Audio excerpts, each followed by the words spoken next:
Hi, my friends. Today I want to present you a new story. Enjoy watching it.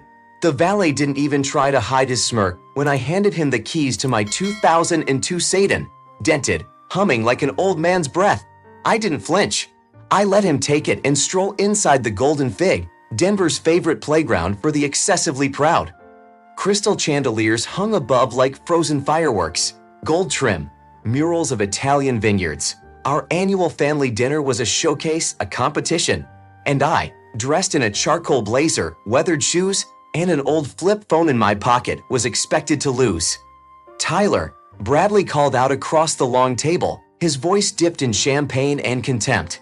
"Still driving that relic? Hope it made it up the hill." Aunt Jo chuckled behind her diamond-studded hand fan. "And that phone? It's practically historical." I smiled mildly and took my seat at the far end, away from the spotlight. Let them talk. Let them bask. I sipped water. They didn't notice the flicker of moonlight that danced across my wrist when I adjusted my sleeve. But Dad did. His fork hovered, eyes narrowed, time slowed. Where did you get that watch?" he asked suddenly. All conversation died. Even the waiter paused. I glanced down, then casually extended my arm. The Louis Moignet Meteorus gleamed, meteorite dial, tourbillon beating like a heart, a piece so rare, most would mistake it for a myth. "This," I said, "picked it up at an auction in Geneva." Bradley laughed. "Sure you did. You're the only guy in this room who still uses T9 texting." But Dad wasn't laughing. His hands trembled. His voice broke. "That's not just a watch," he said. "That's the watch. Only 4 were ever made." I looked at him evenly. "I know." Silence stretched across the table like tension before a storm, and in that moment, everything began to unravel. The silence after my father's words clung to the table like fog. Even the clinking of cutlery had ceased. My cousins, who moments ago had been arguing over private school tuition and yacht brands, stared at my wrist as if I'd slapped them with it. Bradley leaned forward, squinting. "That's a Louis Moignet Meteorus." His voice had lost its arrogance, replaced by unease. "Yes," I said calmly, placing my old flip phone on the table beside my plate. "One of 4 ever made. Meteorite dial. Tourbillon. Custom movement. I acquired it last winter." "But how?" Aunt Jo whispered. "You don't even fly first class." I tapped the screen of my weathered phone. "I prefer utility. Function over flash." Then I turned it to face them, revealing a company dashboard, valuations, market influence, and AI integration stats. Dad leaned in. "Wait, that logo? I founded LumenSynth," I said, watching the shift ripple across the table.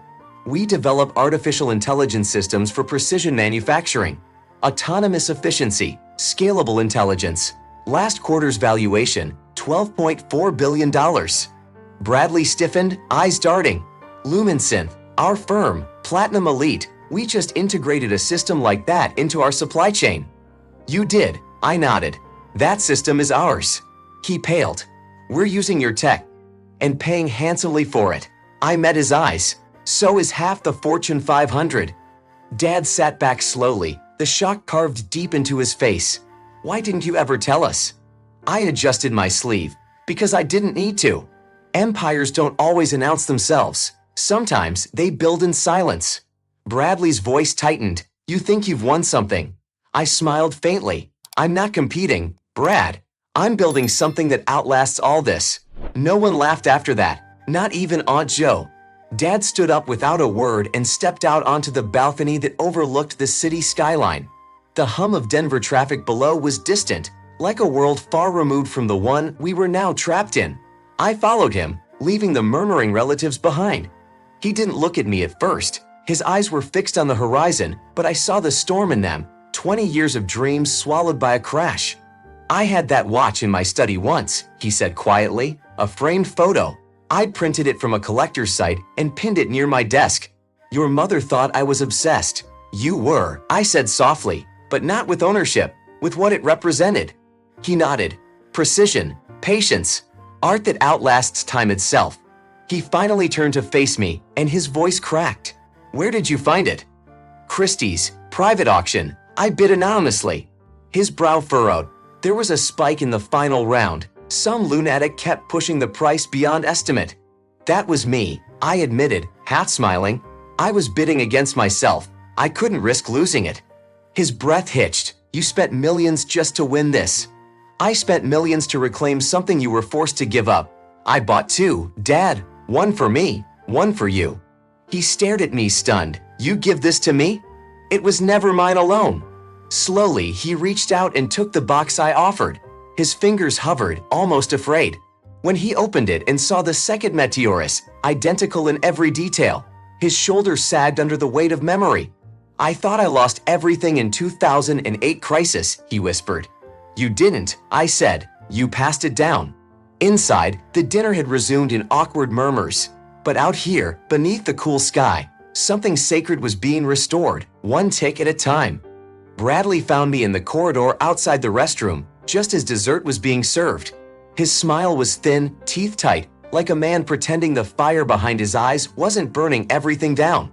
You made your point, he said flatly. Congrats on the big reveal. Dad's proud. Everyone's speechless. I kept my voice steady. That wasn't the point. No. He stepped closer, his tailored suit brushing mine. Then what was it? Humiliate me? Outshine the one person who actually followed the Dan family blueprint? I didn't outshine you, Brad, I said. You dimmed yourself trying to be someone you're not. His nostrils flared. Do you know how long I've worked to climb in Platinum Elite? To become a partner? And now I find out I've been pitching clients using your tech. I raised a brow. You didn't even know. That's the problem. He sneered. Well, now I do. And here's what's going to happen. You're not the only one with influence, Tyler. I've got people too, and they don't like surprises. A chill crept up my spine, but I didn't flinch. You're threatening me? Bradley's voice dropped to a hiss. I'm warning you. If you think your quiet little empire can't be disrupted, think again. Your next merger, consider it blocked. I'll make a few calls. I studied him, realizing he wasn't just angry, he was scared. Scared of being irrelevant, of being eclipsed not by arrogance, but by substance. You can try, I said calmly. But remember, I build what others can't even imagine. You negotiate handshakes, I build the future. He stepped back smirking. We'll see about that. As he turned and disappeared into the dining room, I stood alone, pulse steady but thoughts racing. The dinner had only revealed part of the truth. The real war, I now knew, had only just begun.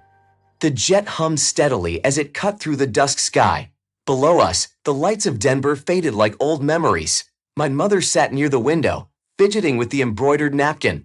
You didn't have to fly us first class, Mom said, half laughing, half scolding. I didn't, I replied, pouring her tea. This is my jet. Dad exhaled a shaky breath. When did you build all this? When no one was looking, I said. While Bradley chased promotions, I built algorithms that reshaped industries. Quietly, precisely, just like you taught me to appreciate one detail at a time. You rebuilt your life without any of us noticing, Dad said quietly. And still, you brought us here. I wasn't rebuilding, Dad, I said. I was building what none of you thought I was capable of.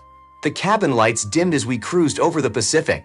My mother sat quietly, tracing the embroidery on the linen napkin like it were a memory. Across from me, my father adjusted the strap of his Louis Moinet, the same watch he once dreamed of, now ticking calmly on his wrist. They said you were just playing with code, he said, voice low, almost reverent. But this, he gestured to the jet, the file on my tablet, and finally to the watch. This was never about code, was it? I shook my head. It was about vision and patience. He exhaled, heavy with understanding. Tell me what happened to Bradley. I hesitated, then tapped the screen. A video played, a shareholder meeting.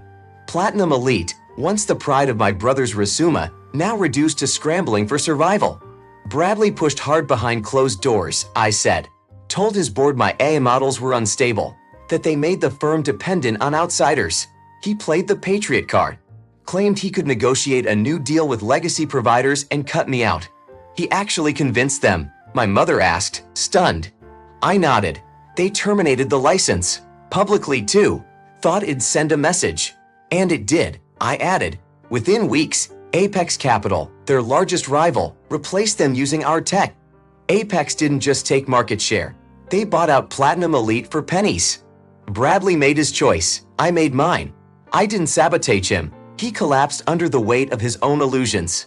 Silence stretched between us before he finally said, I spent years chasing a collection of watches, believing they proved I was somebody. You. His voice broke. You built something that outlived your critics. I leaned back, letting the hum of the jet fill the space. Are you happy? Mom asked softly. I turned to them both. Yes, but not because of the money. Not because Bradley fell. I'm happy because I didn't need to wear success to know I had it. Dad looked down at the watch again. And this? That, I said, isn't about wealth. It's about remembering who we were before the 2008 financial crisis, before the world knocked us down. As the lights of Hong Kong glittered below, I reached across the table. I'm rebuilding your collection, Dad, not for status, for story. Every piece will be a chapter we reclaim together. He gripped my hand, and just like that, the boy they once overlooked was no longer just at the table. He had rewritten the legacy. Friends, what do you think of this story? Write your opinion in the comments. Would you like more stories? Don't forget to subscribe and hit the bell button so you don't miss any videos. See you tomorrow.